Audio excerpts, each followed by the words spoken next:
Halo teman-teman, akhirnya kita sampai juga di pembahasan materi terakhir, yaitu analisis peran dalam wacana. Nggak terasa ya, dari awal sampai sekarang, kita sudah belajar bersama dan sudah melewati banyak pembahasan menarik. Semoga setiap materi yang sudah dipelajari bisa menambah ilmu dan bermanfaat untuk kalian semua. Di materi terakhir ini, tetap semangat ya, karena bagian terakhir bukan berarti semangatnya ikut berakhir. Justru di sini, kita akan menyempurnakan pemahaman dari materi-materi sebelumnya. Belajar mirip seperti menyukai seseorang, awalnya mungkin terasa biasa saja. Tetapi kalau terus dipahami dan dijalani dengan sabar, lama-lama jadi nyaman dan sulit dilupakan. Nah, semoga materi hari ini juga begitu, mudah dipahami dan selalu diingat. Oke teman-teman, jangan lupa, siapkan fokus dan semangat terbaik kalian. Yuk lanjut masuk ke pembahasan materi terakhir. Teman-teman tahu tidak, apa itu analisis peran dalam wacana? Kalau nggak tahu,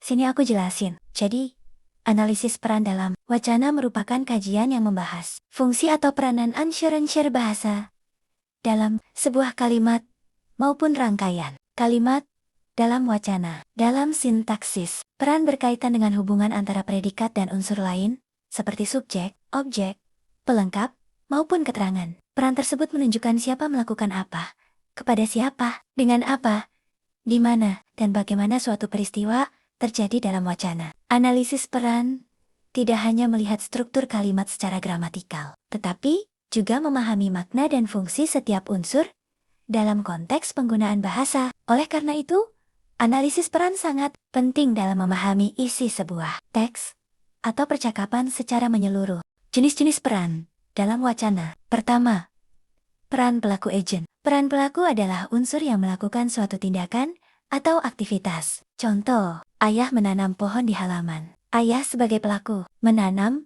sebagai predikat, pohon sebagai sasaran, halaman sebagai tempat. Pelaku biasanya berupa manusia atau makhluk hidup yang secara sadar melakukan tindakan. Kedua, peran sasaran patient. Peran sasaran adalah unsur yang dikenai tindakan oleh pelaku. Contoh, Rina menjahit baju. Rina sebagai pelaku, baju sebagai sasaran. Sasaran menjadi objek dari tindakan yang dilakukan pelaku. Ketiga, peran pengalam experiencer. Peran pengalam adalah unsur yang mengalami keadaan psikologis, perasaan, atau pengalaman tertentu. Contohnya, adik takut pada petir. Adik sebagai pengalam, petir sebagai penyebab. Pengalam biasanya berkaitan dengan perasaan, pikiran, atau kondisi batin. Keempat, peran alat instrumen. Peran alat adalah unsur yang digunakan untuk melakukan tindakan. Contohnya, ibu memotong sayur dengan pisau. Ibu berperan sebagai pelaku. Pisau berperan sebagai alat. Jadi,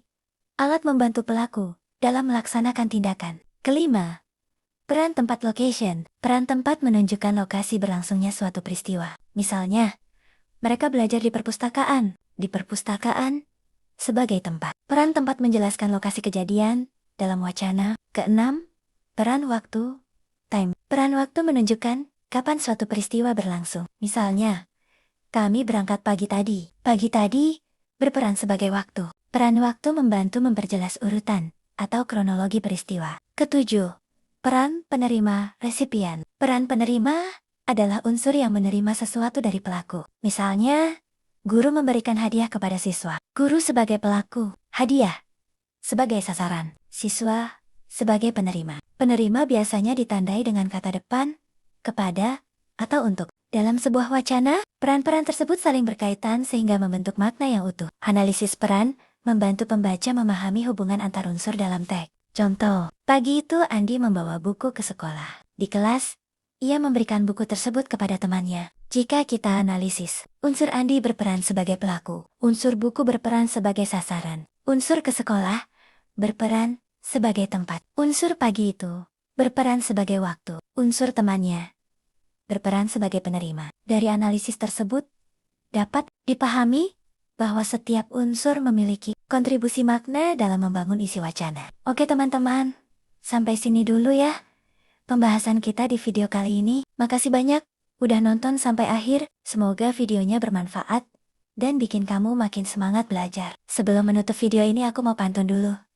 Boleh kan? Jalan pagi menuju taman. Udara sejuk menenangkan hati. Terima kasih atas perhatian dan waktu kalian. Semoga pertemuan ini membawa manfaat nanti. Jangan ingat aku ya. Tapi ingat pembelajaran kita ya, biar dapat nilai A. Hehehehehehe.